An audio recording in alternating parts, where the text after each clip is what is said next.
ಪ್ರಿಯರೇ, ಕರ್ತನು ಒಳ್ಳೆಯವನು, ಒಳ್ಳೆಯದನ್ನೇ ಮಾಡುವವನಾಗಿದ್ದಾನೆ. ಪ್ರಿಯರೇ, ನೆಹೋಮಿಯನ ಜೀವಿತವನ್ನು ನಾವು ನೋಡುವುದಾದರೆ ನೆಹೋಮಿಯನ ನಾಯಕತ್ವವನ್ನು ನಾವು ಬೆಳೆಸಿಕೊಳ್ಳಬೇಕು. ಅವು ನೆಹೆಮಿಯ ಪತ್ರಿಕೆ 1ನೇ ಅಧ್ಯಾಯ 1-3 ನಾವು ನೋಡೋದೇನಪ್ಪ ಅಂತಂದರೆ, ಸೆರೆಯಾಗದೆ ಉಳಿದಿದ್ದ ಯೆಹೂದ್ಯರ ಮತ್ತು ಯೆರೂಸಲೇಮಿನ ಬಗ್ಗೆ ನೆಹೆಮಿಯನು ಆಸಕ್ತಿಯಿಂದ ವಿಚಾರಿಸ್ತಾನೆ. ಇದರಲ್ಲಿ ನಾವು ತಿಳಿದುಕೊಳ್ಳುವುದೇನಪ್ಪ ಅಂತಂದರೆ, ಪ್ರತಿಯೊಬ್ಬನ ಮನುಷ್ಯನ ಮುಖ್ಯ ಗುಣ ಮತ್ತು ಅವನಲ್ಲಿದ್ದಂಥ ಒಂದು ಅನುಕಂಪ ನಾವು ಅರಿಯಬೇಕಾಗ್ತದೆ. ಪ್ರಿಯರೇ, ಅನುಕಂಪವನ್ನು ನಾವು ಮುಖ್ಯವಾಗಿ ಅರಿಯಬೇಕಾಗ್ತದೆ. ಅನುಕಂಪ ಅನ್ನುವಂಥದ್ದು ಇದೆಯಲ್ಲ, ಅದನ್ನು ನಾವು ತಿಳಿದುಕೊಳ್ಳುವುದು ಬಹಳ ಬಹಳ ಬಹಳ ಮುಖ್ಯ.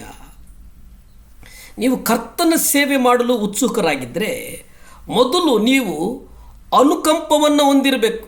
ಮೊಟ್ಟ ಮೊದಲನೇದಾಗಿ ನೀವೇನನ್ನು ಹೊಂದಿರಬೇಕಂತಂದರೆ ಅನುಕಂಪವನ್ನು ಹೊಂದಿರಬೇಕಾಗ್ತದೆ. ಪ್ರಿಯರೇ, ಆ ಅನುಕಂಪ, ಇತರರಲ್ಲಿ ಆಸಕ್ತಿ ಇರತಕ್ಕಂಥ ವ್ಯಕ್ತಿ ದೇವರು ಎಂದಿಗೂ ಬಳಸೋದಿಲ್ಲ. ನೆಹೆಮಿಯ, ಅನನೀಯ ಅವರನ್ನು ಗಮನಿಸಿ. ಅನನೀಯ ಆ ಪೌಳಿ ಗೋಡೆಯನ್ನು ಕೆಡವಲ್ಪಟ್ಟು ಬಾಗಿಲುಗಳು ಸುಡಲ್ಪಟ್ಟಿವೆ ಎಂಬುದಾಗಿ ತಿಳಿಸ್ತಾನೆ.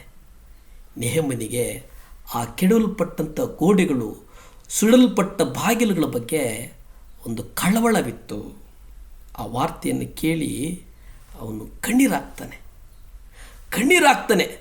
ಅನೇಕ ದಿನಗಳವರೆಗೆ ಶೋಕಿಸಿ ಉಪವಾಸದೊಡನೆ ದೇವರಲ್ಲಿ ವಿಜ್ಞಾಪನೆ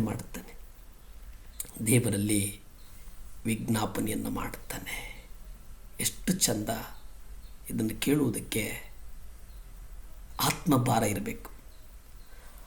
ಆತ್ಮಭಾರವುಳ್ಳವರು ಮಾತ್ರ ಇದನ್ನು ಕೇಳೋದಕ್ಕೆ ಸಾಧ್ಯ. ಅನೇಕ ದಿನಗಳವರೆಗೂ ಶೋಕಿಸಿ ಉಪವಾಸದೊಡನೆ ದೇವರಿಗೆ ಮೊರೆ ಮಾಡಿ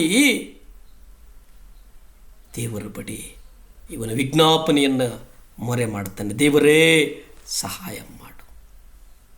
ಆ ಹೃದಯದ ಭಾರ, ಆ ಭಾರ ನೆಹೆಮಿಯನು ಹೊಂದಿದ್ದ.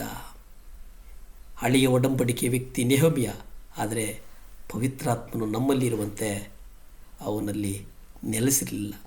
ಅವನಿಗೆ ಇಂದು ನಮಗೆ ಧಾರಾಳವಾಗಿ ದೊರೆತಿರತಕ್ಕಂಥ ಸಂಪೂರ್ಣ ಸತ್ಯವೇದ ಪುಸ್ತಕಗಳು, ಆ ಸಭೆಯ ಅನ್ಯೋನ್ಯತೆ, ಸಮ್ಮೇಳನಗಳು ಅವ್ಯಾವು ನೆಹೆಮಿಯನಿಗೆ ಆ ಕಾಲದಲ್ಲಿ ಸಿಕ್ಕಿರಲಿಲ್ಲ. ಅವನು ಪೂರ್ಣಾವಧಿಯ ಸೇವಕನೂ ಆಗಿರಲಿಲ್ಲ.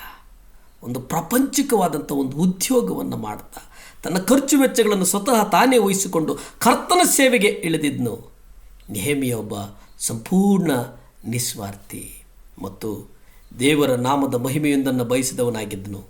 ಅವನನ್ನು ನಾವು ಉದಾಹರಣೆಯಾಗಿ ತೆಗೆದುಕೊಳ್ಳಬೇಕು.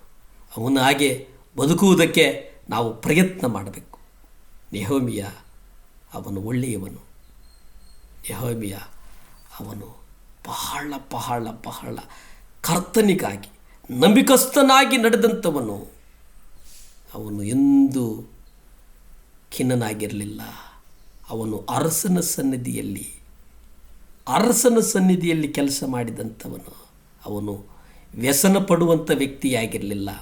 ಅರಸನು ಆತನನ್ನು ಯಾವಾಗಲೂ ಅಸನ್ಮುಖಿಯಾಗಿ ಇದ್ದದ್ದನ್ನು ಕಂಡಿದ್ದನು.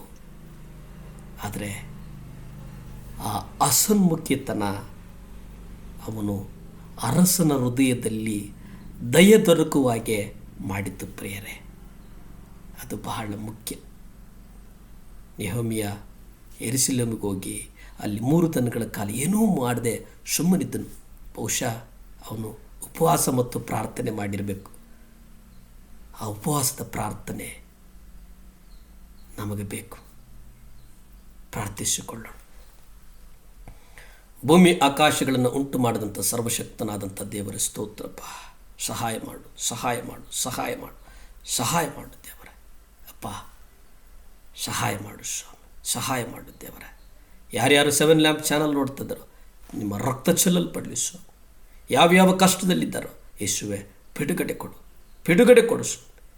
ಆ ಕುಟುಂಬಗಳನ್ನು ಆಶೀರ್ವದಿಸು. ಯೇಸುವಿನ ನಾಮದಲ್ಲಿ ಬೇಡ್ತೇನೆ ತಂದೆ. ಆಮೇನ್, ಆಮೇನ್. ಹಲ್ಲೆಲೂಯಾ.